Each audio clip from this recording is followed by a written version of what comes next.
Mr. President, your mic went off. Sorry. Now reconvening the Committee of the Whole. We're now on item 4, referred to hearing the confirmation hearing for the Health and Human Service Director. Clerk, would you please read the legislation? Resolution number 2018-0120, a resolution confirming the county executive's appointment of Walter Parfiowicz upon his taking the oath of office as Director of the Department of Health and Human Services and declaring the necessity that this resolution become immediately effective. Thank you. Welcome to the confirmation hearing at which council will consider the appointment of Walter Parfiowicz. Trying to get that down. I'm going to work on it till I get it down. As the Director of Department of Health and Human Services, the Department of Health and Human Services and the duties and qualifications of the Director were established under Article 8 of the County Charter. Mr.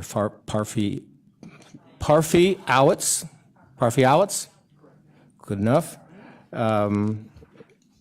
is currently serving as the Interim Director, and welcome to the Department of Health and Human Services, and will assume the position of Director upon council confirmation.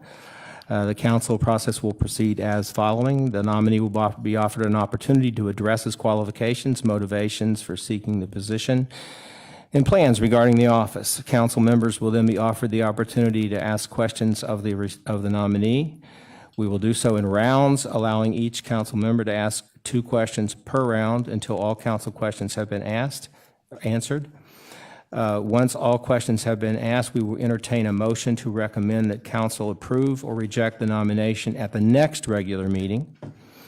If we are not ready to act on that motion today, we will defer making the recommendation. Assuming a motion to commend approval or rejection has been made, council will vote on that recommendation at its next regular meeting. Thank you. Let's begin, and welcome, Walter. Please proceed. Good afternoon, Council President Brady, Vice President Jones, members of County Council. My name is Walter Parfiowicz. I've been Interim Director for Health and Human Services for the last 8 months. On Wednesday, June 6th, the County Executive nominated me for the position of Director of Health and Human Services. I'm here today seeking your confirmation. I will discuss my background, education experience, qualifications, and several key accomplishments. I will also discuss the challenges facing the department as well as my vision. I will discuss my commitment of transparency and accountability to both County Council and the County Executive throughout my presentation. Most importantly, I hope you understand my commitment to the residents of Cuyahoga County. My team and I are focused on meeting the community needs and providing superior customer service. I'm 51 years old, a native Clevelander, growing up on the west side of Cleveland in the West Boulevard neighborhood. I'm married, I have 3 sons, 2 in college, 1 at Cleveland State, 1 at Ohio University, and my youngest son is a senior at Westlake High School. I'm a proud graduate of both John Hay High School and the Cleveland Metropolitan School District, Cleveland State University, where I studied business administration and accounting. I've held 4 positions in the private area before spending my last 20 years in public service with Cuyahoga County. I was tax accountant for a Cleveland law firm specializing in tax, accounting manager for another Cleveland law firm specializing in insurance defense, staff accountant for a local hotel and a restaurant management company, and assistant controller for a local manufacturer out in El area. I have a diverse background, extensive accounting, finance, human resource, manufacturing, tax experience before coming to Cuyahoga County. My public service experience began in 1999 when I came to work as business services manager for what was Cuyahoga Health and Nutrition. Here I managed the budget, financial operations, and public assistance programs before merging with Cuyahoga Work and Training to what was Employment Family Services. After the charter form of government was created, Employment Family Services was combined with child support to form Cuyahoga Job and Family Services. At this point, I was responsible for managing budgets, financial operations for all HHS programs, including public assistance, children's services, and child support. When Tom Pristo was appointed Director of Health and Human Services, I was promoted to Chief Financial Officer for the Department of Health and Human Services. After Tom left, I became Interim Director. After 8 months, I was nominated by the County Executive for the position of Director. During these 8 months, we passed a new budget, with $7 million in cuts, experienced tragic child fatalities, managed a whole host of compliance issues, started the implementations of 3 very large state systems, only to have 2 administrators leave in the last 2 weeks. That was Richard Jones retiring from Senior Adult Services and Deborah Watkins resigning from Child Support. Again, I have a diverse background, accounting, finance, approximately 20 years of public service experience in health and human service programs. I currently direct a $350 million budget and approximately 2,300 staff. I believe I have an excellent reputation and a history of getting the job done. I enjoy my work and I take pride in all that I do. In many respects, I believe my work speaks for itself. In addition to directing budgets, I've managed several public assistance programs, including childcare, Medicaid, and TANF. In my time at Job and Family Services, I've streamlined and automated the service delivery and payment processes for the subsidized childcare program, created electronic eligibility verification and voucher issuance process for Medicaid non-emergency transportation program, revised the prevention, retention, and contingency application and benefit issuance process several times. I am both the Title 20 administrator and the transportation administrator for Cuyahoga County. In these capacities, I'm responsible for developing the respective plans, defining the services and eligibility, holding public hearings, and submitting the plans to the state of Ohio. I've been recognized by the state as an expert in federal and state revenue maximization and cost allocation. In fact, Michael Colbert, a previous Ohio Department of Job and Family Services director, formally requested my assistance to help the state build a web-based application for all 88 counties to use to report revenue, expenses, and program information. This is the County Finance Information System, or what's known as CFIS today. Needless to say, I have a very good relationship with the Ohio Department of Job and Family Services. For the last 3 years, I've co-authored a guide to maximizing and understanding allocations for public assistance, children's services, and child support and workforce programs. The guide explains in detail what specific services the grants that make up the programs can be used for. I also presented on all these programs at the Ohio Job and Family Services Directors Conferences in Columbus for the last 3 years. I have successfully led many collective bargaining and labor negotiations for AFSCME 27, AFSCME 1746, Laborers 860, and Teamsters 407. I believe I have good relationships with the Law Department, Human Resources, and all unions. I led the implementation of the shared service model across the department. This consolidated administration across all 8 divisions and resulted in approximately $4 million of additional annual federal revenue. This consolidation of administration created one, if not the best contracting departments in the entire county. Integrating the divisions of Health and Human Services has helped to eliminate duplication and increase collaboration to more efficiently serve residents.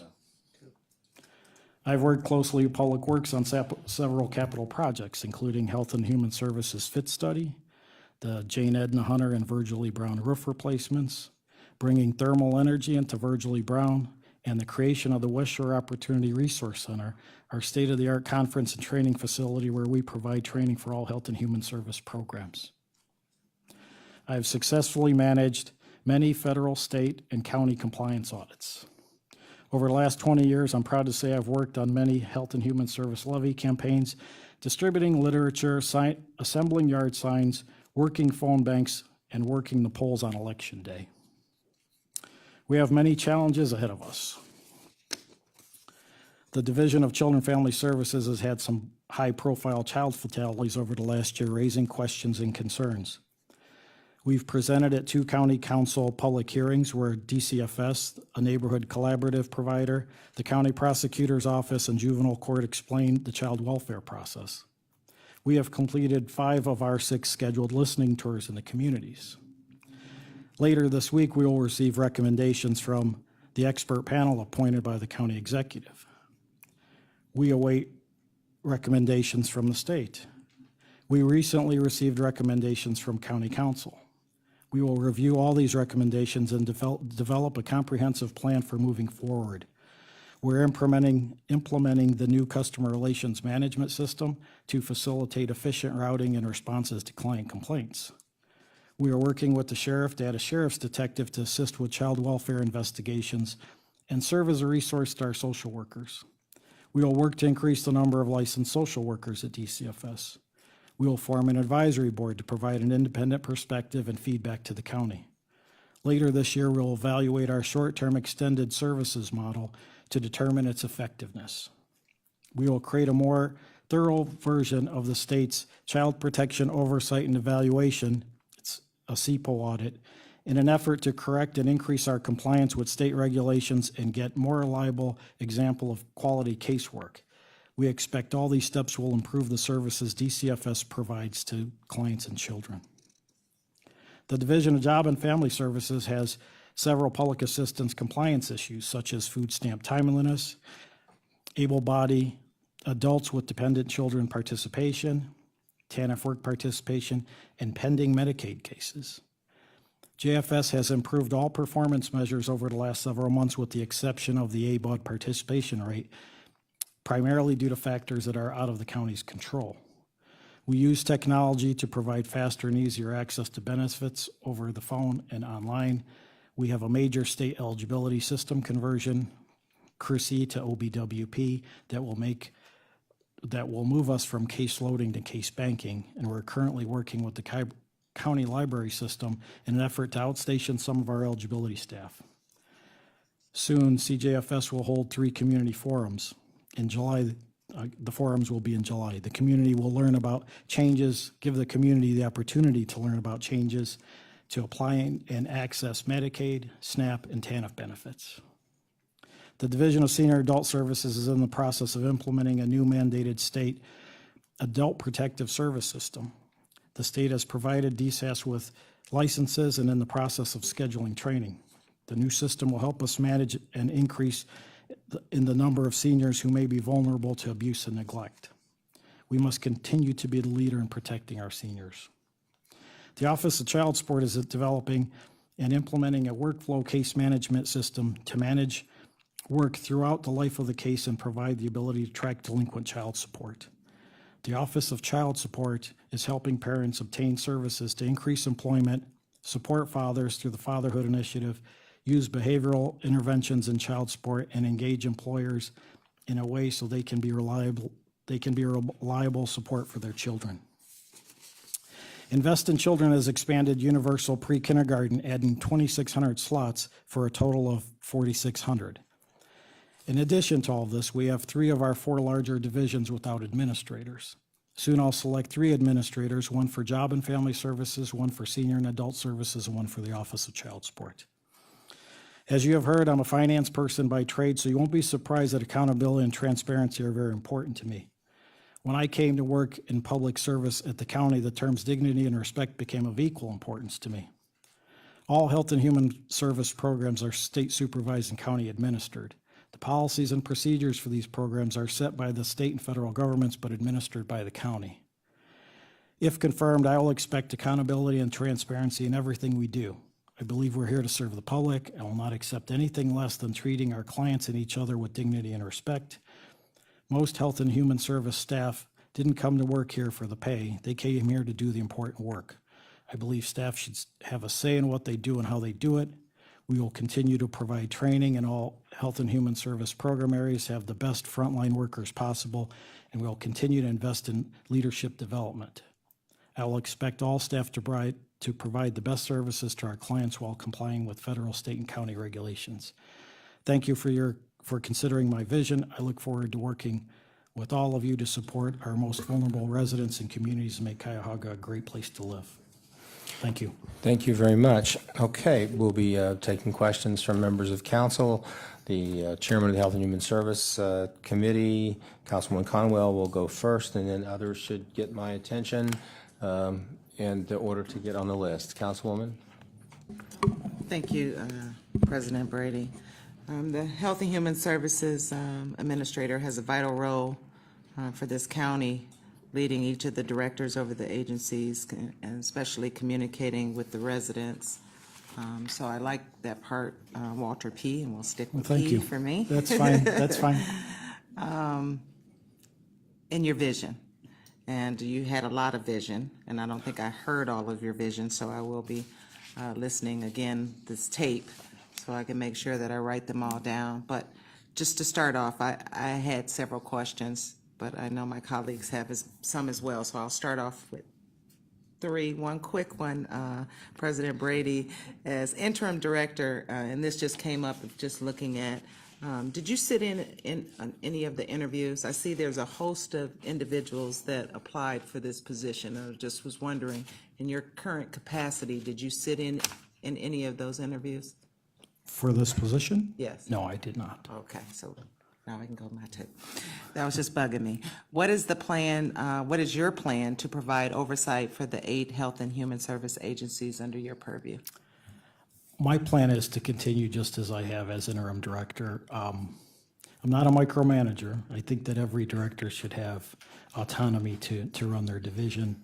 I meet with my leadership staff every 2 weeks, and then I meet with each individual director once a month. You know, I think that I provide support to them, and I feel like I'm very well supported by each of them. We communicate well, and we resolve issues almost immediately. I like that answer, but maybe I wasn't specific enough. So, in terms of contracts, so my belief is that we have contracts, multi-million-dollar contracts in all of these divisions, and there has not been oversight from some of the directors to my liking in some of them. So I believe that the county should provide some oversight in these agencies that are contracting with us. So I apologize if my question wasn't specific enough, so.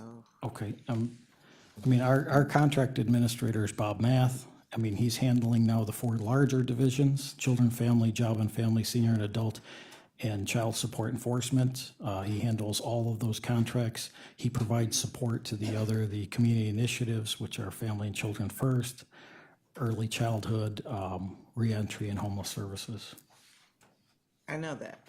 But I think that we need to provide, I don't know if Bob is providing oversight in terms of seeing these, going out to these agencies that are contracting with us and getting our money. Bob does go out and he reviews, it's Bob's staff, they go out to monitor all contracts twice a year. Okay, so you're gonna leave it under Bob, or do you have any plans of kind of, Well, it was one of the departments that we combine as a shared service. We took the contracting staff out of all of the divisions and combined them all under shared service, under the umbrella Health and Human Services. So Bob is our administrator over all of that. okay, we could talk on sidebar. My next question is, what are your feelings on collective bargaining? I think this is the right environment for collective bargaining. I have negotiated, I've participated in labor negotiations with our law department, several negotiations. In fact, we just finished Local 27. We went to a fact finder session and actually came away last week, it was probably 2 weeks now, with a tentative agreement. Collective bargaining is appropriate for this environment, added some protections for the employees. I have good relationships with all of them. I understand their perspectives and their views. Okay, thank you. I'll pass it on. All right. Councilman Miller has asked to go second, and I've got Councilwoman Brown third so far. Councilman Miller? Jones? Mr. President, Director, first I'd like to congratulate you on your appointment and also on taking the confirmation process very seriously and coming very well prepared, and I would like to receive a copy of your remarks today, which Certainly. provide an excellent summary of what's going on right now. I am very much concerned that despite our best efforts, the largest place where people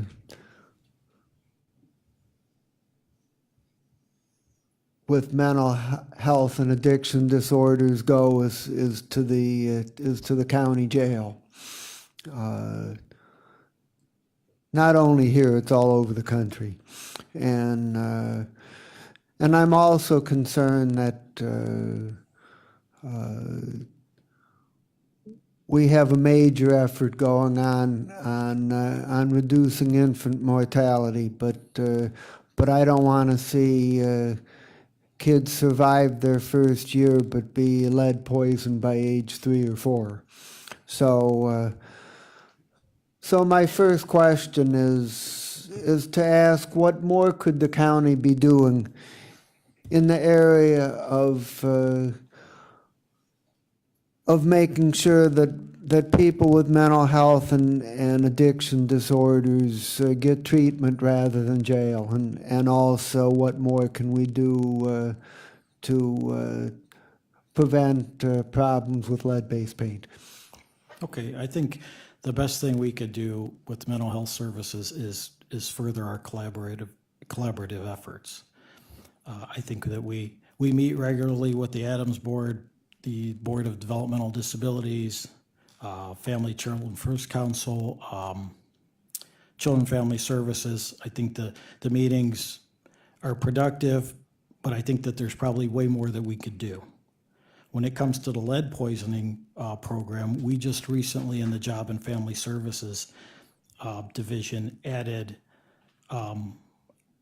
lead poisoning to our PRC plan to offer some assistance there. If someone comes with a lead issue in their home, they can come to JFS and leave with the voucher that they can use to correct the problem. Okay. And Mr. President, Director, my second question is that that your predecessor, when we set up the Health and Human Services Plan, said that there would be an updating of the plan on an every 2-year basis, and my question is, thinking big and thinking conceptually, what new ideas or directions might we see in the next iteration of the Health and Human Services Plan? Well, to be honest with you, Councilman Miller, I when I was appointed interim, the Health and Human Service Strategic Plan was assigned to someone other than me. So I'm just now stepping back into it. So I would like to give that some thought and get back to you at a future point in time. Okay, I'll pass it along. Councilwoman Brown, and then Councilman Jones, and then Councilwoman Simon. Thank you, Council President. Mr. Parfiowitz, yeah. Parfiowitz? Walter P. is good. Walter P., okay. Do you have any plans to restructure the Health and Human Services Department? Councilwoman, I do not. I was heavily involved in structuring it the way that it was under the previous director, and I think that our structure now is ideal. Okay, so under the previous director, I know that there was some redivision with reorganization under the Division of Children and Family Services. And can you touch on the model changes, what they consisted of, and some of the efficiencies that you have? The model change was to short-term extended services. Basically, the model change was an effort to get services to children and families as quickly as possible, within 90 days. And typically, those were the cases that would not require court involvement. Extended services would be cases that require court involvement in them. So the idea is to provide services as quickly as possible to families and children to try and alleviate future issues of abuse and neglect. Okay, and then I guess if I may, have you had any experience with the Office of Innovation and Performance? I have. Can you give us a little bit of idea or what you've done or some upcoming projects relative to that division? Certainly. Councilwoman, the Office of Innovation has helped us I believe, with the strategic plan. In fact, I know I've seen them over talking about the strategic plan early on, but they've also helped us with project management and project governance. We have about 6 Lean Six Sigma projects with them, and they're also working with us to develop a performance evaluation system for our non-bargaining staff. All right, Councilman Jones. Thank you, Mr. President. Mr. Walter P., you've been with us quite a while. 20 Is that years. correct? 20 years. 20 Okay, years. so you've been here through the previous directors, and you're, I would believe, a wealth of institutional knowledge. You did answer my earlier question already regarding organizational structure. The previous director had a vision, and with him now leaving, my concern was what happens to that vision. But from what you're saying is you support the organizational structure as do. it is? I do. Okay, all right. Next, we certainly are here to protect our most vulnerable children and try to avoid any tears in our safety net. We certainly have had those. They have happened.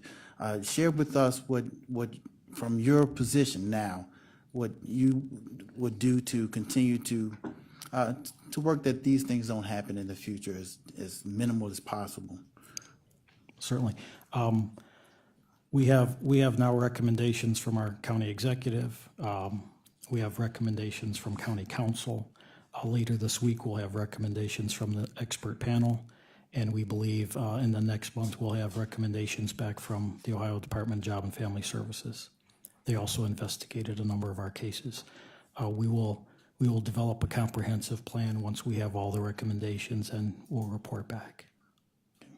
And my last question is speak to, or part 1A of my last question, speak to the role that the Fatherhood Initiative, as you see it, plays in the overall Department of Health and Human Services. Well, the Fatherhood Initiative is currently structured under the Child Support Organization, providing services to the fathers in need. Just recently, we had a fatherhood conference last week, which was very well attended. I think it's a great program, run by Al Grimes. He's been doing it now for a number of years, and he does it very effectively. I think he may be in Texas, actually, speaking to, another group that he was invited there to attend, free of charge. We have an outstanding fatherhood program here in the county. We should be proud of it. Thank you. You're welcome. Councilwoman Simon. Thank you. Congratulations on your Thank you. nomination and for your work. We recently defunded 2 of the collaborative programs, one in, I think, Councilman Jones' district, one of mine in Euclid. What are the plans with regard to that, and has there been a change of services to the residents? I believe we awarded 7 contracts. Previously, we had 9. Services have not changed. All families have been informed of the new collaborative that may have been assigned to them. They may be with the existing collaborative that they had before. We went through an RFP process. We had 10 responses. 9 were existing collaboratives. 1 was a new collab. We funded 7 of them, 7 collaboratives, but we funded, I believe it was $400,000 more than what we've done in the past. There should have been no interruption in service, and all areas of Cuyahoga County are covered with these collabs. Is it your plan to keep the number of collaboratives at 7, or at the next round of Oh, no, RFP? the next round, we'll RFP again, and we'll potentially issue more. I mean, the RFPs were competitively scored, and two of the existing responses, or 2 of the existing providers, did not score well in the process, primarily because they didn't complete the entire RFP as was requested. So it was the problem with the response and application versus your department wanting to consolidate? Oh, absolutely. Okay. Absolutely. So with the merging of residents of Euclid, and I think it's Murtis Taylor now that's been consolidated, have you considered, or did you give more funding to the consolidated collaborative now to absorb the residents of Euclid? Councilwoman, we took their RFPs as they came in. I mean, we basically funded what they requested. So with this consolidation, there is a need for more funding. Would that be something that could be addressed before the next RFP process? Because there's been an absorption of residents into a consolidated collaborative now that's lacking in the appropriate funding level. Is that something you would consider allocating additional resources? Well, we would consider allocating additional resources, but we believe the 7 collabs that we have now are funded properly. Okay, but I'm hearing that they're not. Okay, sorry. Have you not heard that there's some No, issues? this is the first that I'm hearing that they're not Okay. funded properly. Okay, so you would consider Of course. reallocating and looking at this a second time? Of course, of course. Okay. I have a second question with regard to the Medicaid eligibility, now that we're looking at some further restrictions on receiving Medicaid based on, I think, some work requirements. Work requirements, correct. How is that going to impact your offices in order to implement this new rule? Medicaid is now, they haven't done it yet, but it's forthcoming. I believe it's forthcoming. We don't know when it's going to start. It will create additional casework for our Job and Family Services caseworkers. I mean, they're going to be reporting on work participation for our clients. They're either going to report work participation or they're going to sanction our clients and take them off of Medicaid. It will be additional work. Are you going to hire new people to handle this? We're not anticipating that. We're going through a process now where we're converting systems. We're going from CRISI to OBWP. It's going to allow us to do most of our work by telephone or internet. I'm sorry. One last question with regard to social workers. Are you planning on hiring additional social workers? I know there's a need for that. Currently, there is no plan for hiring additional social workers. We do have a plan in place now where we're working quite a bit of overtime just on these projects until they come to an end, and we'll do an evaluation then as to if we need additional staff. So the time you've spent at the county interim, do you have an opinion about the level of social workers on staff now to be able to accommodate the need in the county? Well, my opinion is that we're adequately budgeted and we do have an adequate amount of staff. As we sit here today, we have enough staff to cover the county needs? I believe so. With our budget allows us some flexibility in working overtime, and we expect efficiencies out of these processes when OBWP is fully implemented. We're going to have voice signature. We're going to be able to take just about everything electronically over time. Yeah, but that's not going to happen for months, right? Well, it'll happen before the end of the year. Okay. We've already moved Medicaid into OBWP. We have 3 additional programs to convert. There'll be TANF childcare in the SNAP program. Okay, I'm going to pass for now. Thank you, Councilwoman Simon. Councilman Schron, then Councilman Hauser. Thank you, Mr. President. We have to try Mr. Perfialik. It's Walter P. is good, if you prefer. I had to give it a shot. Okay. That's right. Well, thank you for that. The background relates to Rigid Tool and also to a major food chain, Strang Management Corporation. which has got national presence. And so I assume that some of your background with the CMR and some of your background in Six Sigma lean projects was a core to that also? No, it wasn't part of that. You didn't bring any of that financial? Oh, I thought, right, okay. No, back in that was in the that would have been in the 90s. I don't know if it existed back then. Oh, well, Dr. Deming. Well, anyway, we'll move on from there. So you're involved with projects of that night right now. Of course, is really of where I course. wanted to go to. So you've got multiple projects of that nature, and you've been part of this department for 20 years. 20 years. So therefore, you must have seen what items needed to be addressed during the whole ERP, CRM analysis, and bringing it on board. And now you feel important that it's important enough that you actually have got multiple Six Sigma projects running and lean. Okay, what are those projects, and how is that going to impact the department? Because we've heard a lot of conversation up here already about finances and budget, but historically, when those go in play, Yeah. They do throw out savings and money for other things, which is the whole reason you go to ERP. What are those things you've identified in this 20 years that are going to be beneficial as a result of this? I'm sorry, Councilman, do you want me to talk about the Lean Six projects? Or Yeah, both, Okay. because that's my two questions in Certainly, together. certainly. Let's talk Lean Six Sigma projects. We have a SNAP application timeliness. That's one of our areas that we were non-compliant in. We also had our ABOD work participation rate that they're helping us with, child care benefit application they're helping us with, long-term call center, and increasing accessibility homeless benefits and terminating child support. What we found with the SNAP application timeliness is we started a call-in model that improved our overall timeliness, so that was successful. The ABOD work participation rate, they're still working with us on. It's a very difficult process because there's a number of items in the calculation that are out of the county's control, but the state and federal governments want to hold us to this calculation. The child care benefit application timeliness, they did help us streamline our application process, and now we're compliant. The long-term care center, we came out very well on this one. We realized we didn't need bank statement requirements, so we saved our clients quite a bit of money. We increased call volume to our call center by over 300%, and we've developed this electronic form, which I have to say now, we developed it here in Cuyahoga County and submitted it now, and all 88 counties are using our electronic form to verify that a client has not transferred their assets for a long-term care case.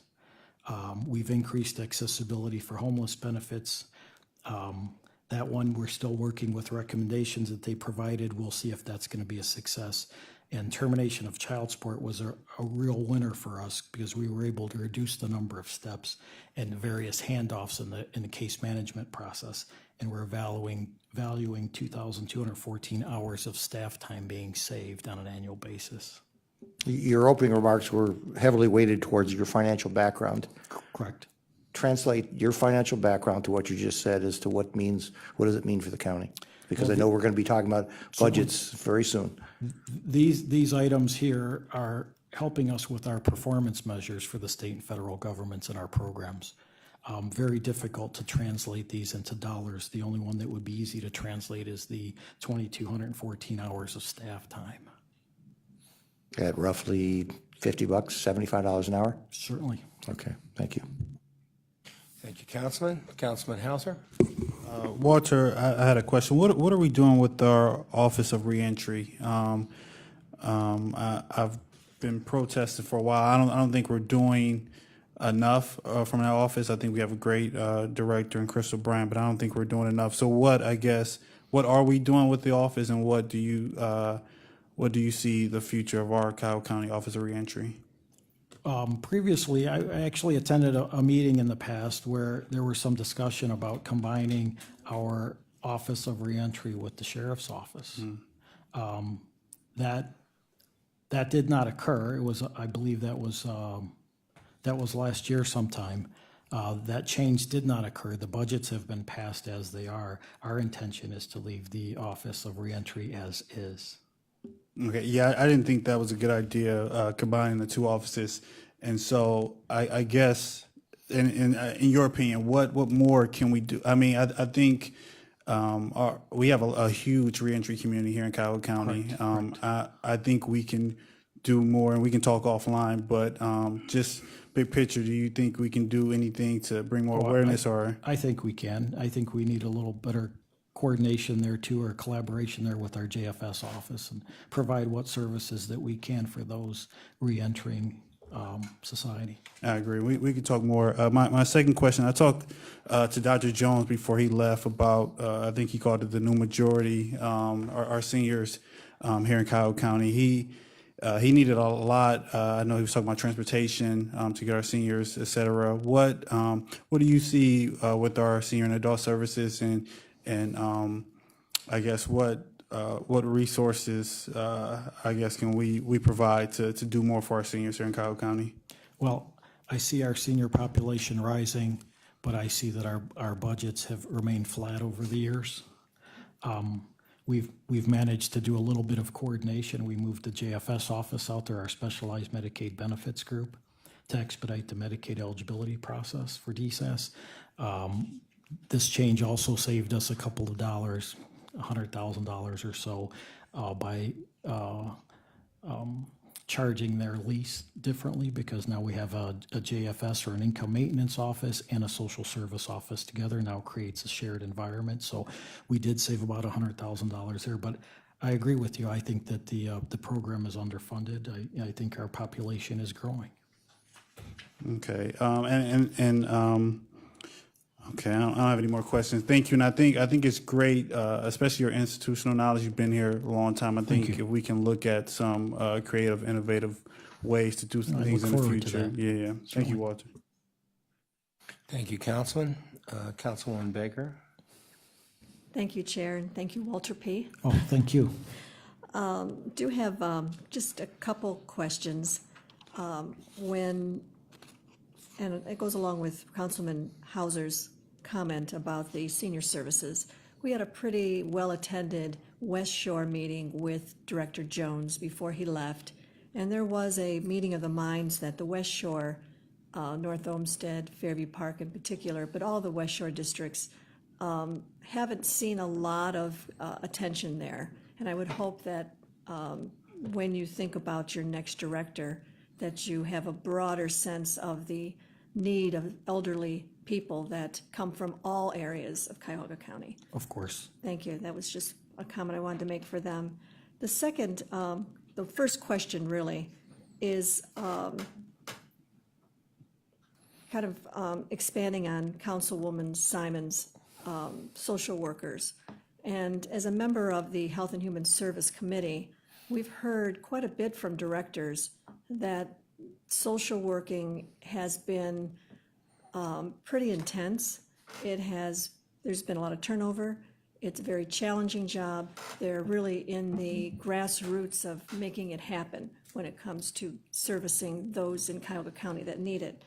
So I'm a little concerned about not expanding our social workers, perhaps accepting overtime as a solution to trying to get the job done, and that if I'm correct in what I remember hearing from some of our directors, there are openings that we haven't been able to fill, and a lot of that is due to the turnovers that happen. So I guess I would ask you, first of all, how would you try and keep those that are in place now from being overworked and trying to keep our turnover rate lower? And would you reconsider perhaps looking at whether we do have the appropriate number of social workers in place for the demand that seems to be out there to do the adequate job or a good job? Certainly. I just want to be clear that I only see overtime as a short-term solution. I don't see that on an ongoing basis. Once some of these projects are completed, we will reevaluate that, and if we do need additional staff, we will come forward. As far as doing things for staff, Children and Family Services, the last that I checked, was almost at 100% with no vacancy. We do have some vacancy on the JFS side with caseworkers in the income maintenance or the public assistance areas. What we're doing there is a lot of overtime going on there just because of these systems conversions. We're offering training. We're hoping to offer some assistance with some potential licensure costs with the social workers on the DCFS side. I will go and look to see what else we can do for our staff. It's one of my priorities. I like to treat staff properly.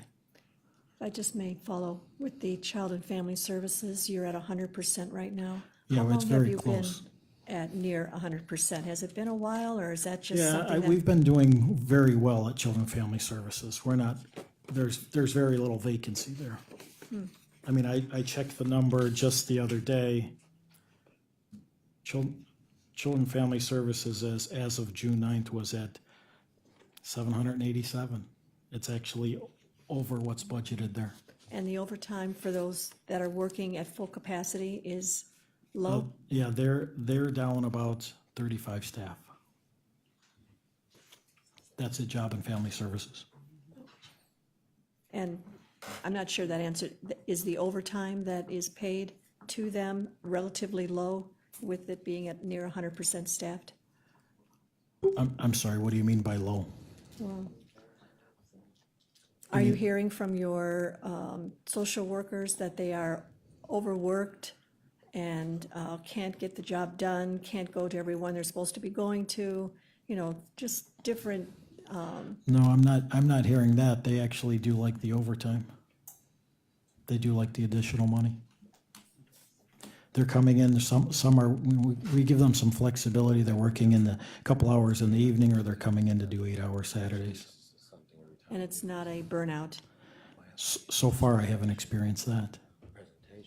All right. When we stopped it for a while Yes. during the budget process, and we did get quite a bit of complaints. Is that right? All right, thank you. Thank you. And Councilman Gallagher? Hey, Walter, Yes, sir. everyone else touched on it, so I think, quite honestly, your greatest challenge is the fact that we have 100,000 more seniors in Cuyahoga County than Franklin County, yet they spend 10 times the amount we do. How do you propose closing that gap, knowing full well that our numbers daily are going above their numbers? The only way that I see to close that gap, Councilman, is to increase the budget. I mean, we get very limited funding for senior services here in the county. We get a grant, Title 20, it's a federal grant, makes up about $2 million of the $18 million budget at senior adult services. And we get another $500,000 in social service operating and adult protective services, which are 2 GRF grants from the state. The rest of the money comes from the levy. So you have any proposition as to how to start that process, or? Well, I think we should start by evaluating our need and valuing that number. Well, I've been banging that drum a little bit, and I kind of backed off it because, the neighbors call the cops on you, and I don't want that to happen, but I hate going to the public for any monies, but I will say that how we treat our seniors in this county is deplorable. And they're gaining ground as far as an active voting group. And we all know, being political side of things, who sways elections, especially in this county. And there's going to be a day of reckoning coming. If we don't address this, it will implode. And it's the boomers, my group, that are knocking on the door now. And I just hope that you're the person that starts movement on this, because in 5 years, it's going to be too late. I would agree, Councilman, and I've heard this. I've heard the same. Thank you, Councilman Gallagher. Clearly, we've heard quite a few councilmen that are concerned about senior services and also the level of social workers among, I think, the top 2 things I've been hearing so far. Councilman Jones has a follow-up, I believe, on another question. I just want people to be mindful, in spite of the fact that this is, we could do this a long time and it would be worth it, that we still have the presentation for the anti-discrimination legislation and questions in front of us. Although, just so people understand and don't get too concerned, we're not voting on that legislation today, and we will have as many hearings and as much discussion as we need on that issue. Councilman Jones. Thank you. Again, in the same vein of obviously protecting our children and the issue of our staffing levels, I was going to ask what the number was, but you said 780, some short of 800, the number of social workers that we have. I'm sorry, Councilman, that's our total staff at Children and Family Services. What are the number of social workers, the staffing level? I would say it's 450. 450. Okay. And did I also hear you say you're comfortable that we're at the appropriate numbers? I'm comfortable now, but I still want to see these recommendations that come back to us and what else we may need to do, and we may need to ask for more staff. So you would be open if given new information, you certainly course. would be open. I would just say over just the time that we've been here, we've had this conversation in the past, and back then we moved dollars. At the time that was not used. but we focused on the number of social workers. But what I've learned over time is, obviously, and it's been said, there are people who are hired and there are those who leave. Certainly.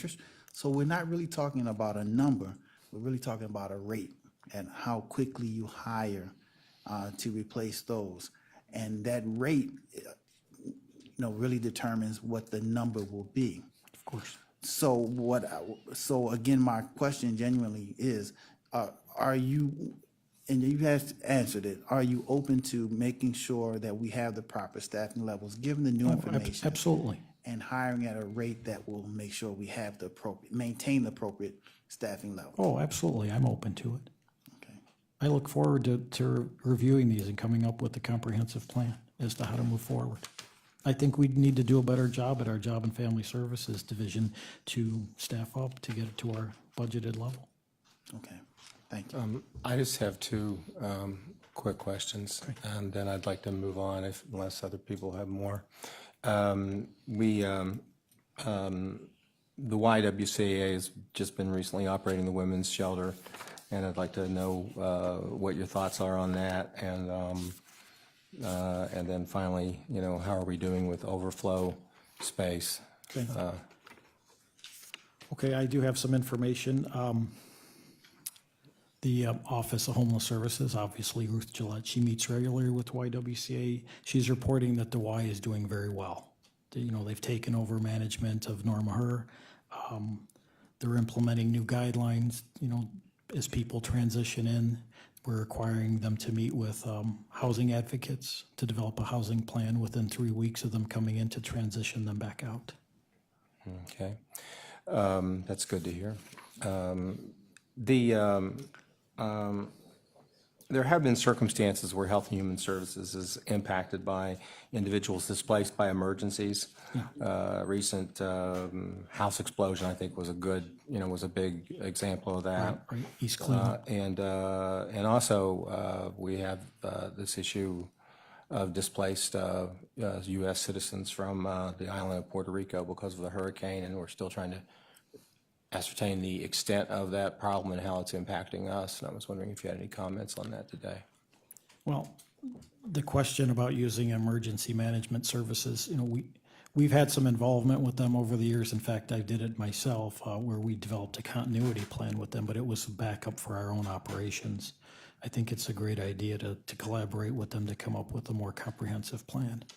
I mean, we've dealt with Hurricane Katrina victims and some other disasters people that have moved into the areas, but it's primarily been done through Job and Family Services, providing benefits to those in need. Do you have anything specifically about the people that are fleeing the island of Puerto Rico and establishing themselves really in the greater Cleveland area, but Yeah. in large part it's a stepping off point sometimes either in Lorain or in our county on the near west side in particular? We had recently, I believe in the last month or so, it's probably longer than a month or so, we had one day where we had all of our caseworkers come into our Old Brooklyn location to serve all the Puerto Rican community that fled the island and came into this area. Okay. I'd like to talk to you further about that on a one-on-one level. Are there any other questions for Walter P.?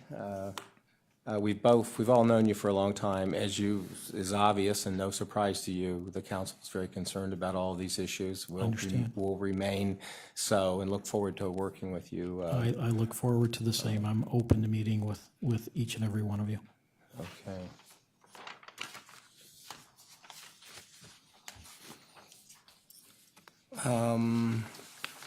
I'd like to make a motion to recommend that Resolution 2018-0120 to the full council for consideration for second reading, adoption, and suspension of rules. Second. Do I have a second? This is to vote. This is to vote this out of the committee of the whole. If there's no further discussion, all those in favor say aye. Aye. All those opposed? The ayes have it. The resolution is adopted. This will carry forward to the council's September 10th, 2018 agenda. If there are concerns by members of council, please let the interim director be aware of them, but also let us, let our staff and let me be aware of it as well. So we make sure we don't have any real stumbling block here. Thank you very much. So thank you.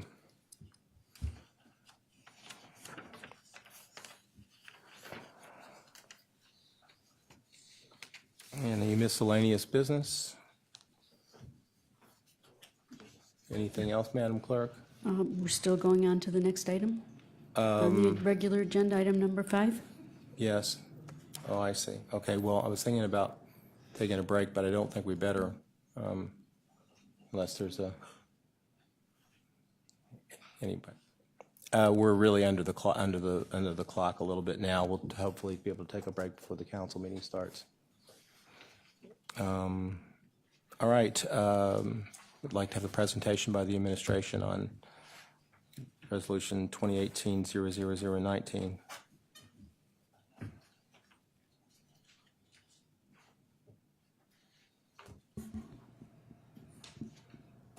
Mr. President, while they're getting prepared, may I read it into the record? Sure. Okay. Ordinance number 2018-0009, an ordinance enacting Chapter 206.13, Commission on Human Rights, and Title 15, Anti-Discrimination, to ensure equal opportunity and treatment for all citizens of Cuyahoga County. All right. Welcome. Let's see. Good afternoon, Councilman President and Council. I'm very excited to speak to you about this important anti-discrimination law.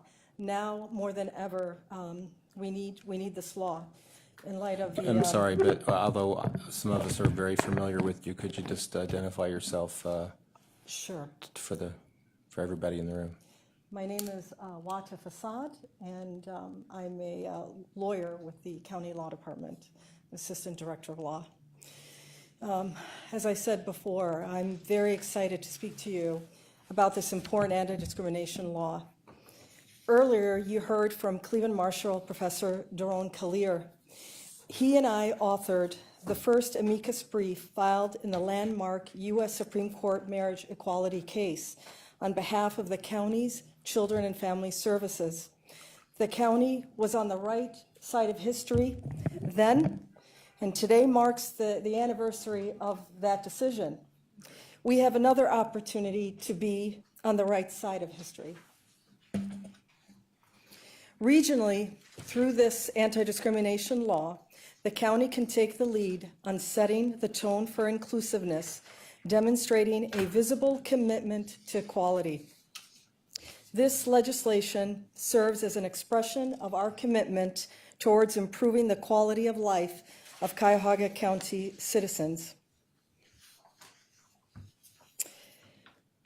The purpose of this legislation is to ensure that all persons within Cuyahoga County have equal access and opportunity to employment, housing, public accommodations, and to provide its citizens protections against discriminatory practices.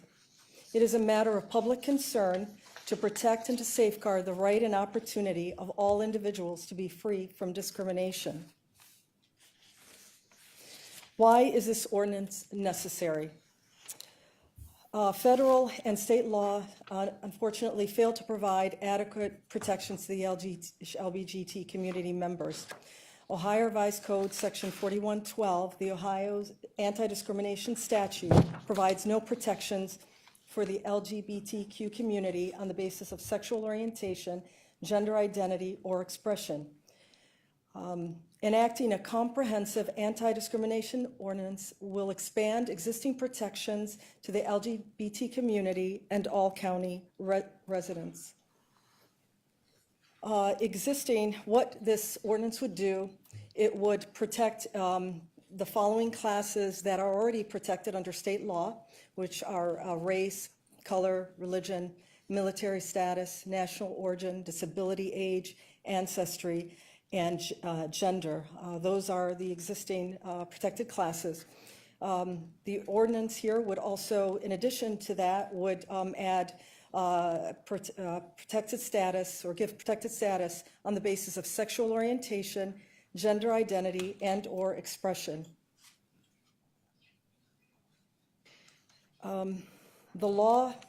The proposed legislation would prohibit discriminatory practices in the areas of housing, employment, and public accommodations. The way the law is drafted currently, it mirrors the state law in this regard. And also, the proposed ordinance provides for exemptions in certain circumstances like non-commercial religious activities and federal housing requirements, which also mirror the state law. Discrimination against LGBT community is obviously well known, and you've heard from testimony earlier this morning. There are high incidents of discrimination. While there are high incidents of discrimination, there are no legal protections against these types of discriminations and hate crimes and harassment against the LGBT community.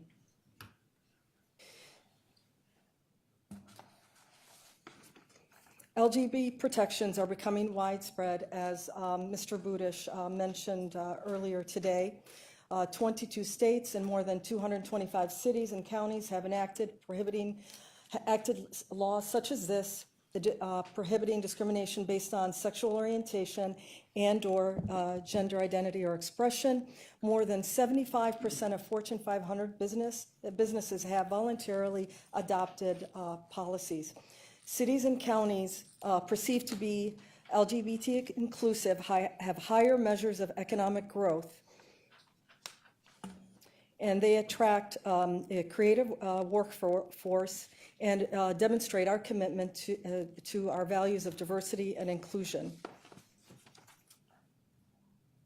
The list of businesses that support non-discrimination ordinances such as this.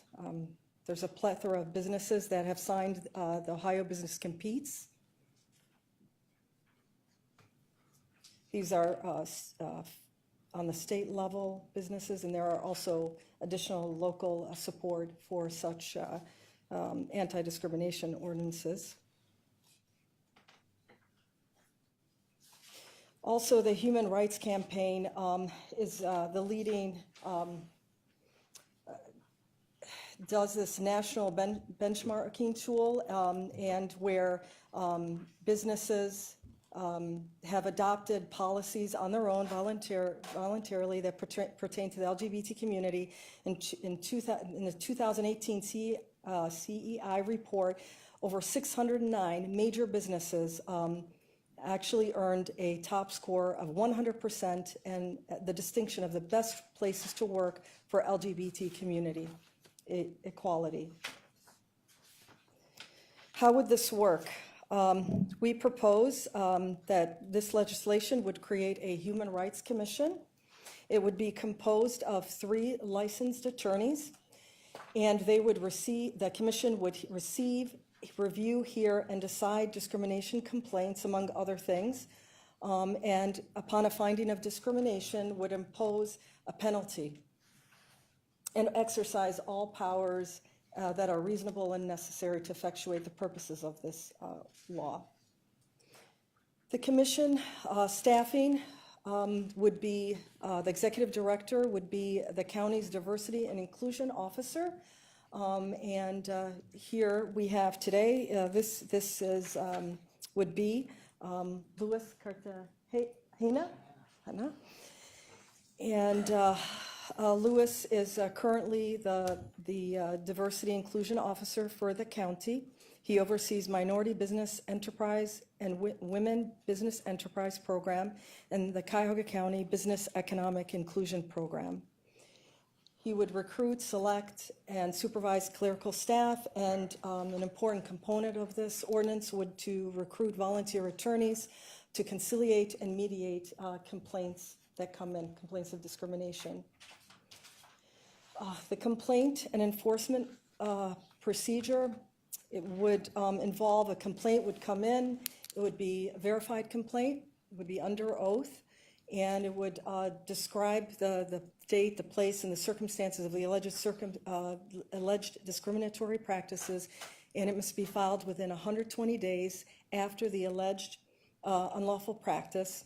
And the response, the complaint would be served on the respondent or person or entity who's alleged to have committed a violation, and that the respondent would have 30 days after service to respond to the complaint, and all the parties would receive notification of the complaint and the response via certified mail.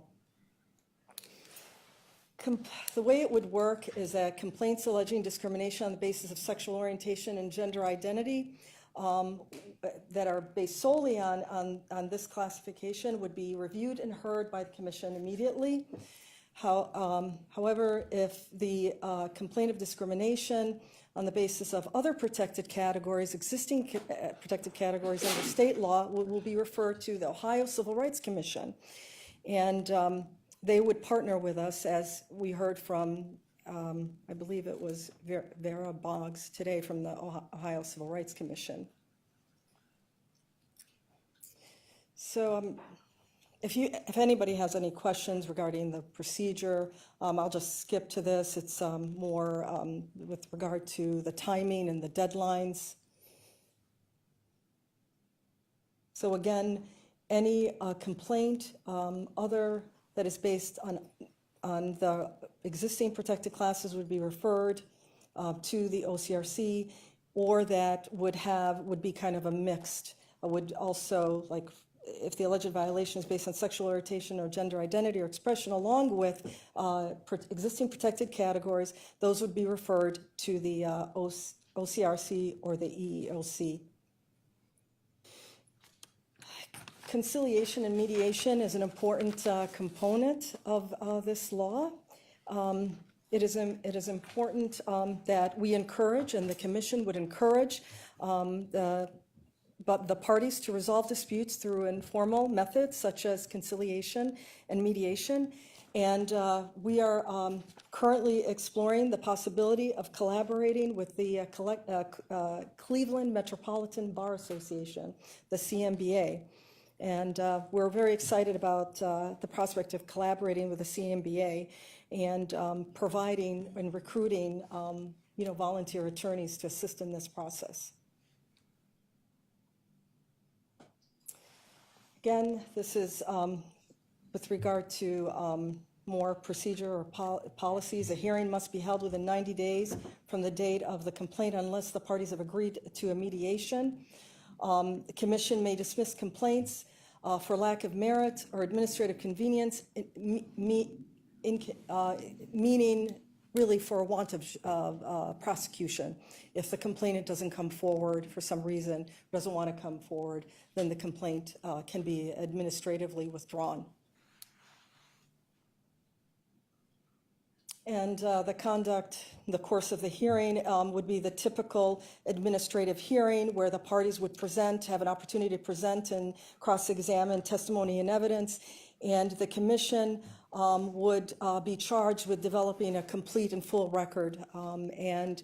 While they're not bound, the commission is not bound by the rules of evidence, they will take into account all reliable, relevant, probative, and substantial evidence. And with regard to the decision, the commission shall issue a written decision within 30 days of the hearing. Upon a finding of unlawful discriminatory practice, the commission's decision shall set findings of fact and conclusions of law, like any other administrative decisions, and may include an order to cease and desist from such unlawful practice or act. The proposed legislation sets forth, administrative penalty, a civil administrative penalty, but the penalty won't be due if there's an appeal. So the penalty will be due after 30 days after the exhaustion of all appeals. If there's no appeal, it would be due 30 days after the decision. And if there is a failure to comply, The law department would seek a civil enforcement proceeding to seek the compliance of the final administrative decision. And again, like any administrative hearing, there would be a judicial review of the final administrative decision pursuant to ORC 2505 and 2506. And that's about it. That's it. So All right. if there are any questions, Thank you very much. We will go to questions.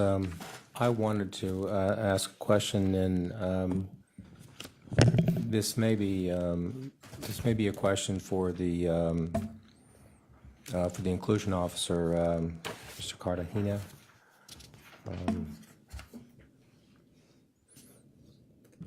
Could you give me a better idea of why you think this legislation is needed, and why should the county do this rather than the state or federal government? And then, secondly, I'd like to talk about the structure of the Human Rights Commission.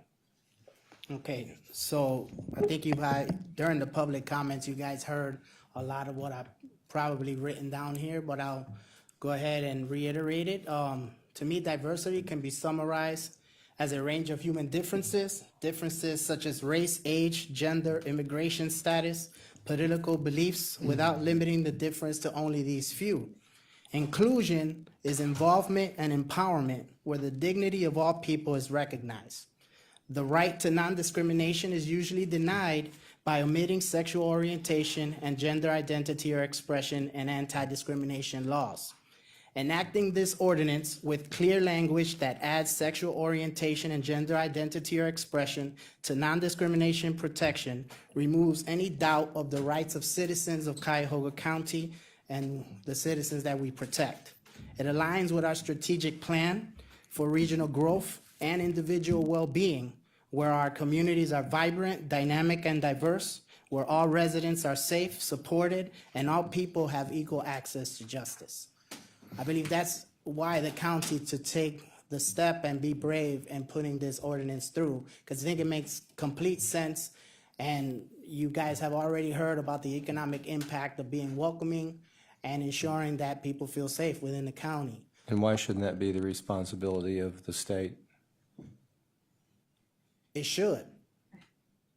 It should be the responsibility of the state. It should actually be the responsibility at the federal level as well. But I think that this is why we have local laws that can assist us in pushing some of these state laws into effect. And maybe showing ourselves as leaders in this space can help our advocates push more at the state level. Well, you would be slated to be the executive director of the Human Rights Commission if this legislation were to pass and this was set up, right? Yes. Could you give us a little sense of how that would be structured, your staffing needs and that sort of thing? So when we discussed this, we envisioned that at the beginning, it will be up to me to get a lot of this thing going. I'll be working with the proper channels to get the Human Rights Commission actually nominated and approved through council as well. And we anticipate that as we start to see an influx of the complaints coming through, we would anticipate possibly a part-time staff with additional administrative costs. All right. Thank you very much. Questions by the council. Councilman Tuma. Thank you, Mr. President. Through the chair. So as far as the setup for the Human Rights Commission, I see that you have a couple of licensed attorney, well, 3 licensed attorneys. So who came up with the 2 24-month terms? Because that's a long time. actually, in my review I've reviewed dozens of similar legislation, and that's where I came up with that. Okay. I mean, is 2 24-month, isn't that 4 year? 4 years. 4 years. So I'm just curious, wouldn't it maybe behoove us if we're doing volunteers to, shorten that length of time on the commission to allow new faces to come on? And you're talking about like diversity and that sort of thing. Right. Maybe get different perspectives from a different group. I'm just, or rotating terms maybe of one individual. It just seems like a long time to be a volunteer for 4 years. Okay. just a suggestion. We would be open to that change. Okay, thank you, Councilman. Next, right now, we have Councilwoman Simon, then Miller, then Gallagher. Thank you. Question to follow up on Professor Susan Becker's question about the administrative convenience as a basis for dismissal. You indicated in your PowerPoint that really what you're referring to is lack of prosecution. Why not include that language of lack of prosecution rather than this broad discretionary term? Right. Again, I reviewed dozens of legislation, and I believe that I pulled that from the legislation that I reviewed, but we're also amenable to changing that, to clarifying that, so there is no discretion. But I believe that in administrative proceedings, if the complainant refuses for some reason or doesn't want to come forward or cooperate, I believe that, even in a court of law, claims are dismissed for failure to prosecute. Yeah, it needs to say that, I think. I think I would like an amendment, not now, but coming back with a specific reason to just dismiss rather than this arbitrary, discretionary provision. And there's two ways to get to us. Is it one, just a filing of a complaint, but is it, if there's a denial at EOC, or is there a way, I saw a 30-day provision that perhaps they could appeal to us? There is, yes. What's the thinking behind that instead of them going straight into the court process? Why would they bypass that stretch? Well, if they didn't, I'm sorry. They can file a lawsuit if they're denied, if EEOC or Ohio Civil Rights Commission doesn't want to hear the case or there's no grounds, they can go straight to the court and file a complaint. Can they? That's correct, yes. Then why would we give them this 30-day opportunity then to come to us rather than, I'm not clear about the rationale for that. Just to keep that option open if a claimant, their claim was dismissed at the state level with the OCRC. I mean, they could come back if they would like. And I believe I provided in there, if they do seek an appeal or a lawsuit, they're precluded from that, from coming back. I understand, but I think that might be duplicative of resources. Obviously, we have two groups here, ones that are already protected under state and federal law, but ones that are not. And I think that's a different animal. I think we've got to have special protection for those who have no protection, and maybe that would make sense. But for those already protected, I think it's duplicative of resources. And so I want to look at that, perhaps, of differentiating to allow that 30-day appeal to us, and then to the, that I think that's too much of a resource gobbler up. It just gobbles up. So those are my two observations. I'm happy to support this, but I'd like us to examine that. So we have some process issues, not unexpectedly. Councilman Miller. Mr. President, to the Law Department, couple things. First, another process issue. I'm concerned about the language that says that the commission will meet quarterly, because it also says that it'll issue a ruling within 90 days. Well, depending on when the complaint is filed, you might not even be able to have the first hearing within 90 days, and I'm sure that some of the cases will take more than one commission hearing to get to a decision. So it seems to me that the commission would have to meet more than quarterly if you're going to get complaints resolved within 90 days. I appreciate that. I believe at a minimum, they have to meet quarterly, maybe to conduct business, but for hearings and other issues, of course, they can meet, before, at any time to conduct business. Okay.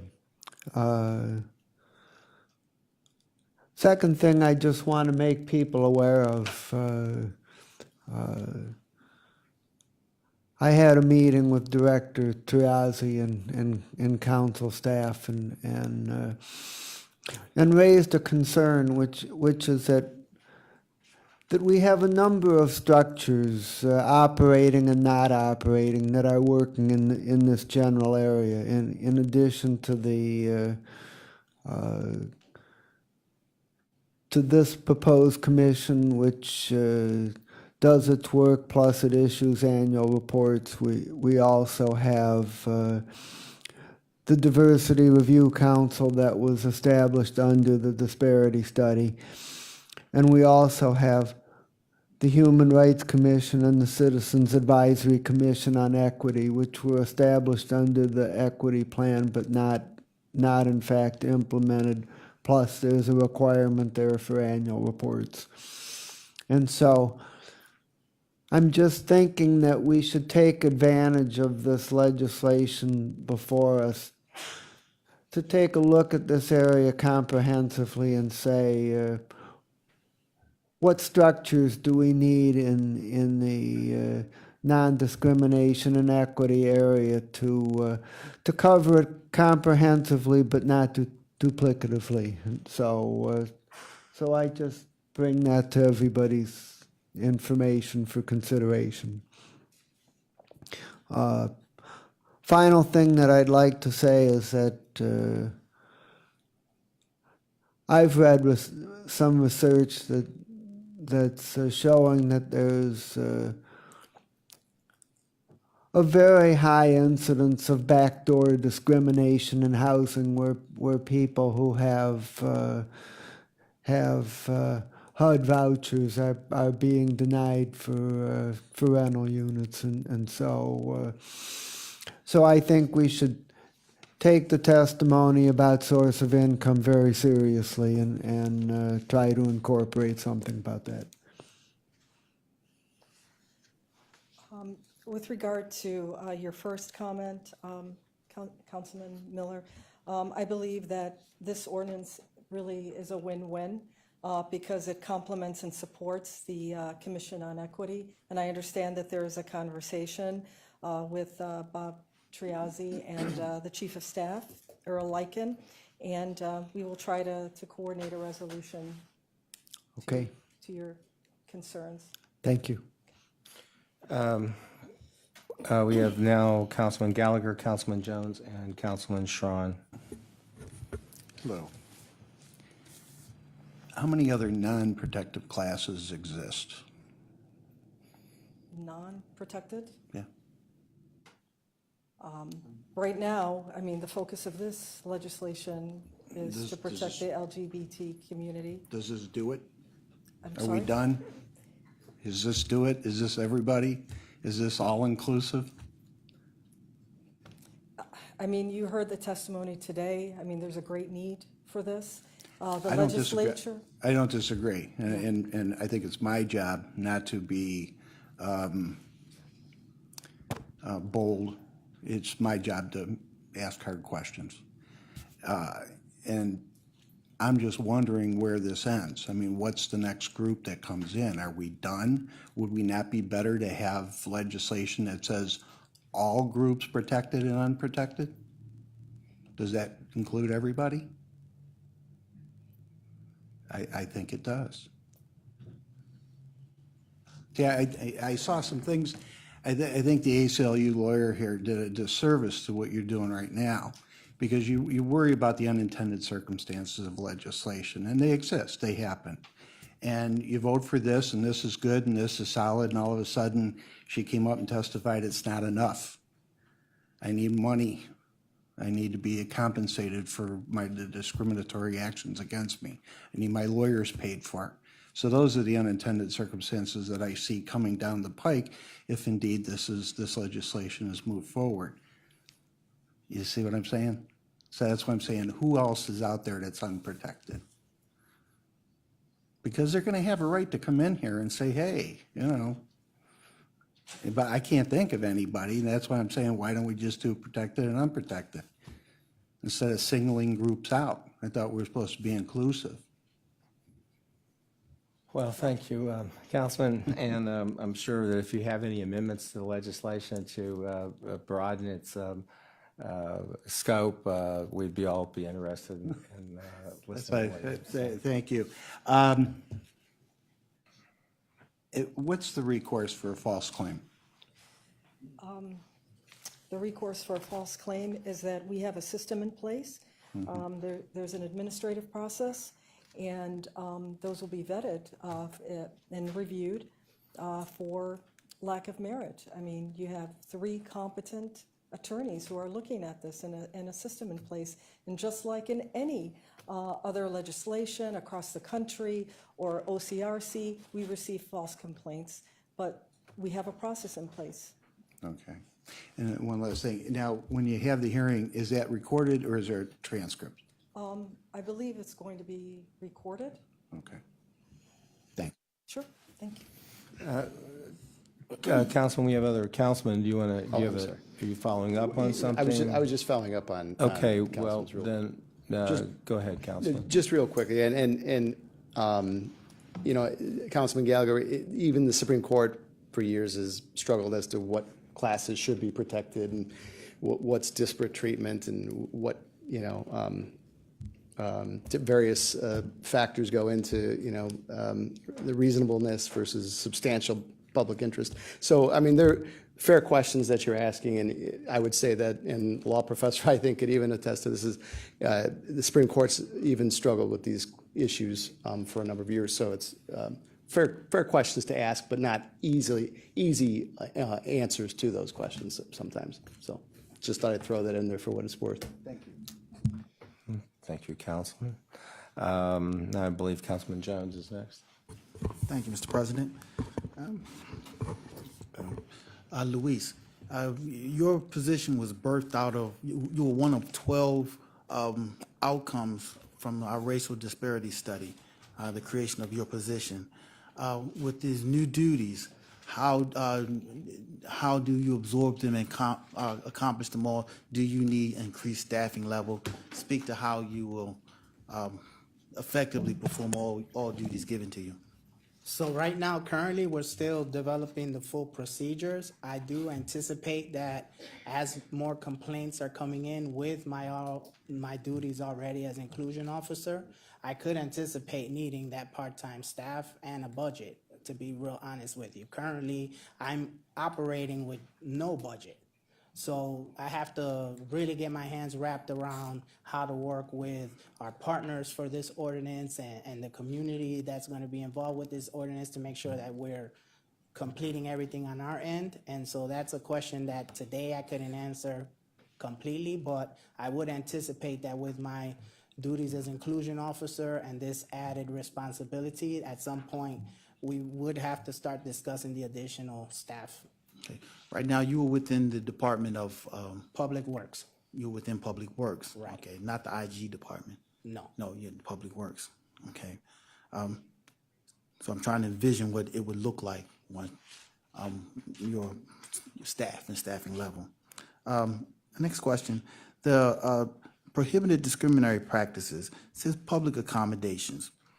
If someone is then makes a complaint, a successful complaint, and then a response has to be made, give me an example of what a public accommodation would be and what type of restitution would have to be made by those charged. I'm going to refer to the subject matter experts. Okay. I don't know, a public accommodation situation.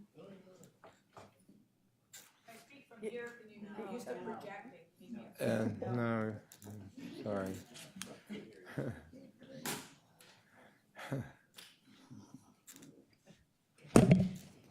So public accommodation is actually defined in, is actually defined in the ordinance to include, it's in the definitional section, I'm sorry. And it is a pretty standard definition, I know. It's lifted from the state definition under 4112. What page are you on? Page 11. Okay, sorry. So page 11 of the ordinance, it's not the same as I've got. That's fair. This is here, okay.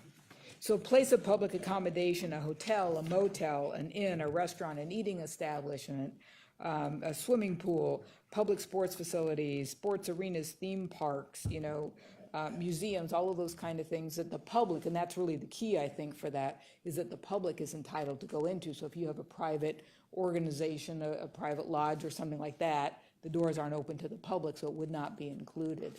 But you think about it, it's just the things that you come across every day in your life, going to the grocery store, getting your car repaired, the theater, anything that is a public place that you would normally venture into is just part of your everyday activities. That's generally considered a public accommodation.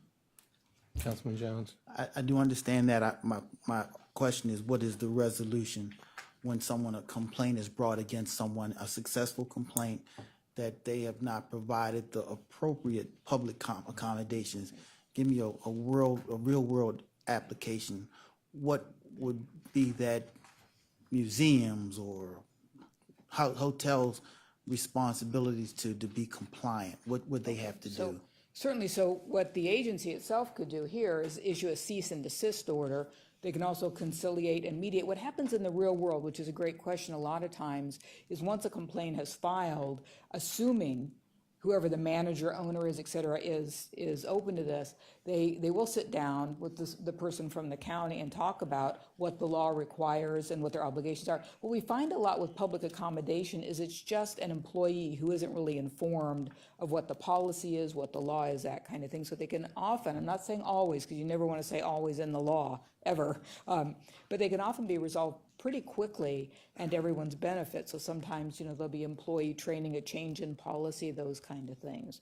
But your power here is you could issue a cease and desist order and require them to not treat, anybody in protected class the way they behaved in the past. Oh, this speaks to the social responsibility of people interacting with each other, or is it more capital, So if I go building to- of proper I'm sorry. facilities? I didn't mean to interrupt you. No, so it'd be existing facilities, right? So you don't have to build anything special for this, but it would be, if I go to Playhouse Square and I want to buy a ticket and they look at me and based on either sexual orientation, my gender identity, my experience, they say, we're not going to let you in here.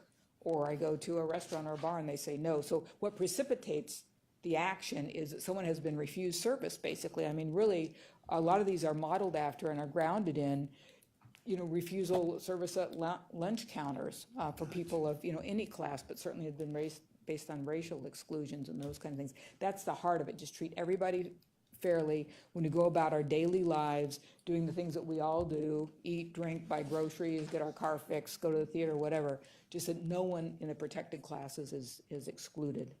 I get it. It speaks to people accommodating one another in the proper way as human beings. It does not speak to a Cleveland museum, not to throw out a particular, but a museum's responsibility to build physical accommodations. Not That's at not all. what this speaks to. Not at all. Okay. That, I understand where you're coming from. I think you're maybe thinking about like ADA compliance and that kind of thing. This doesn't require restructuring of any facilities. It's exactly right. It's a treatment of people once they show up at the doorstep. Make sure everyone's treated fairly and appropriately. Thank you. We're going to Councilman Schron, but I had a sort of a follow-up to that, sort of the flip side to that, and just briefly. This legislation does not cover everybody in every institution. Could you give us a sense, somebody of who is exempt? Because there are exemptions, and that may be whoever is, whoever's most comfortable doing that. I mean, it's the administration's legislation, so I know you've indicated some separation from, in your point of view, from what's in front of us, just to be fair, and that's fine. But in terms of what's in front of us, I know it's in the legislation, but I'd like to at least point out that there are exemptions. Yes, the exemptions, like I said earlier, mirror state law. So we're not, for example, I'll give you an example under, You have somebody from Equality Ohio out back there behind you who seems to be anxious to help Also, I out. can, We can, also, a lot of it, 17 of 29, also the exemptions, and nothing in this shall bar religious or denominational institutions or organizations from, could you, I'm sorry, that was good, but could you? yeah, I think if you Robin, turn to page 17 of 29, it speaks to some of the exemptions also. just Nothing repeat in this those section shall bar slowly. any religious or denominational institution or organization or any nonprofit, charitable, or educational organization that is operated, supervised, or controlled by or in connection with the religious organization from limiting the sale, rental, or occupancy of housing accommodations that it owns or operates. So there are some exemptions in here. That's what I was looking for. Thank you. And if you go on to page 18 of 29, it talks about bona fide private or fraternal organizations. And then also, nothing limits the applicability of any reasonable local state. I would different page. Okay. Under each prohibited discriminatory practice, there's an exemption, a religious exemption, namely. Okay. And I believe that you can speak to that. You're right, 'cause- dying to say something here. So. That's okay. Hi, everyone. My name is Elena Jokum. I'm Executive Director of Equality Ohio and also an attorney who has worked on these ordinances across the county and frankly across the state. These exemptions generally parallel state and federal law, which is how we always encourage local municipalities to pass these types of ordinances. Therefore, generally, you can prefer a person as a religious institution of the same religion in hiring in the employment exemption. That is your religious exemption. You generally can prefer to house people of the same religious denomination in the housing section. Public accommodations does not have any exemptions, and that is the case at state and federal law as well, because we believe that anybody who is to be served in the public should be served equally. We don't believe in putting exemptions in that section. Happy to answer any questions further, but the provisions in here generally match state and federal law. Where state law is better than federal law, they have, this codifies state law. Okay, thank you very much, and quickly. Very quickly, I just wanted to say that the Supreme Court 3 weeks ago addressed the Colorado Commission of Human Rights, which mirrors the ones that will be here. And they said that they exhibited a religious animus, one council member, during the hearing that they had about a baker who refused to supply a wedding cake to a gay couple. That was enough in the United States Supreme Court to disqualify the entire procedure all the way up the Colorado courts and the United States Supreme Court. So there is a huge importance for religious exemptions and also to conduct the hearing before the commission and before that new body that will be established in the proper dignity towards religious beliefs and exemptions. And one more thing, if I could, to Councilman Gallagher's question. The current remedy allows $1,000 maximum for a first offense that will not be given to the victim. So when the victim goes to an attorney and tells her, could you please represent me? The attorney will ask her, what is the maximum exposure here? And she said, $1,000, which I will never receive. No attorney will take the case. And so, unless the attorney would like to do it pro bono and not get any money. And so I think what the ACLU attorney was doing earlier is not disservice, but explaining to this august committee that you have to bring some more teeth into the table. It can be $10,000 and maybe 5 of those will go to the actual victim, so attorneys can start bringing those complaints, because people who are affected by these laws usually cannot bring those complaints themselves. And thank you so much, Mr. President. All right, thank you, Councilman. Thank you all very much. Really appreciate it so much, Councilman Strawn. Yeah, it was asked, actually, I was looking for the master cake definitional information, so that when you say that somebody is offering services, if they have a religious component, at least this, I understood the Supreme Court's case, that they still could have that exemption if it's has an artistic or whatever caliber that they felt, as opposed to offering cakes to the general public. I don't think that would have applied in Master Cake, but they were offering or requiring, the request was for a specific cake around a specific definition, at least is what I thought was the distinction on that one. So, Mr. Strawn, the situation of the law after Master Cake is definitely unclear. A Arizona Court of Appeals just ruled 2 days ago, according to Master Cake, that the that the gay couple was entitled for protection from a stationery company that didn't want to provide invitation for wedding cakes. They said that the 9 justices have all agreed, as I have read into the record earlier, that you cannot post "No Gays Allowed" sign outside your place of accommodation, even if your religious beliefs so condemn. But if what the Supreme Court was looking at is actually the hearing at this level, at the level of the commission, and they say that if one of you, God forbid, will express religious animus towards the person who comes here and say, I'm a baker, my religion prevents me for some reason for providing a cake to a gay couple, then that hearing is disqualified. And all of the hearing afterwards, and before that actually, are also stained by this comment. And so you have to conduct your businesses, said the United States Supreme Court, with solemn dignity towards those couples. So based on what you just said, at least if I understood it, the Arizona and the Master Cake, I thought you indicated that there's still some uncertainty as to what it is. So when you say there's uncertainty, and we have 2 professors saying, or 1 professor and 1 from the state, and 1 from the county saying we're following federal guidelines, you just said that the federal guidelines are not clear. So I'm not sure how I can understand how the clarity of federal guidelines got clarified in the last week and a half, because it seemed to me clarity is not what we have at this moment in time. I apologize, and you are correct. The Master Cake decision has come down 3 weeks ago, as you know. It's brand new. And so the court awarded a technical win to the baker, although 9 of the 9 justices, all the Supreme Court justices, have expressed the general rule that I've read earlier, that neither philosophical nor religious objections may entitle you to not provide services or public accommodation to a gay couple. You can't do that. So why did the baker won? The baker has won because 1 person in the council, in the Colorado Commission of Human Rights, during the hearing expressed animus in their mind, in the Supreme Court mind. He basically said that religious beliefs have caused huge travesties in human history, including support of atrocities. And so that person would not support.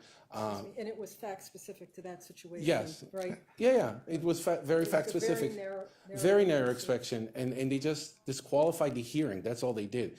But the principle stands. Both the United States Supreme Court and the Arizona Court of Appeal, who let the gay couple win just a week ago, said that the broad principles are that even if you have religious objections, in the public sphere you have to serve anyone, really anyone, including a person of the LGBT community. I hope that helps. It helped a little, but all you said, you went to background information, brought it forward from the state and from the federal government, and yet all of that has some element of change as a result of the Supreme Court. Whether or not it's a big change, little change, and you're saying there's no change, and yet the Supreme Court said that there is a change based on what they did. Well, it was inevitable that this would come up. We're going to get to this We point. knew that this would come up, but the point we're at when it comes up is 7 minutes till 5 o'clock. Oh, when the council okay. meeting Sorry starts. about, okay. So, but I really think that you have something on your mind. I'm so sorry. And no, don't be sorry. I'm just saying, I'm just setting everybody up to know that we're gonna wind this up for today. It's been a very good discussion. We're not voting. It's gonna stay in the committee of the whole. I think it's been a good hearing. And if you want to respond on this narrow issue, if you want to, or if you don't, that's fine as well. Well, I think the law has always been uncertain in this area. This isn't new. But really, what Professor Kaler said is absolutely true. The court was looking at a very fundamental thing. The big issues, like, is making a cake an artistic expression under First Amendment, or what are the exact parameters of a religious exemption that's upheld? The court did not address those. The court reinforced that non-discrimination ordinances are critical and important and should be enforced. It did not invalidate. It did not invalidate any of that. All it said was, in that particular case, the procedure that was followed was bad because of the bias. It would be like if you had a case decided by a biased judge, and no matter what the merits of the case were, the case would be thrown out, the decision, because the judge was biased, and that is the holding in Masterpiece. All right. Well, thank you all very much. It's been quite fascinating. And is there any miscellaneous? Hearing none, this committee of the whole is adjourned. We will adjourn the council regular meeting in about 5 minutes, more or less.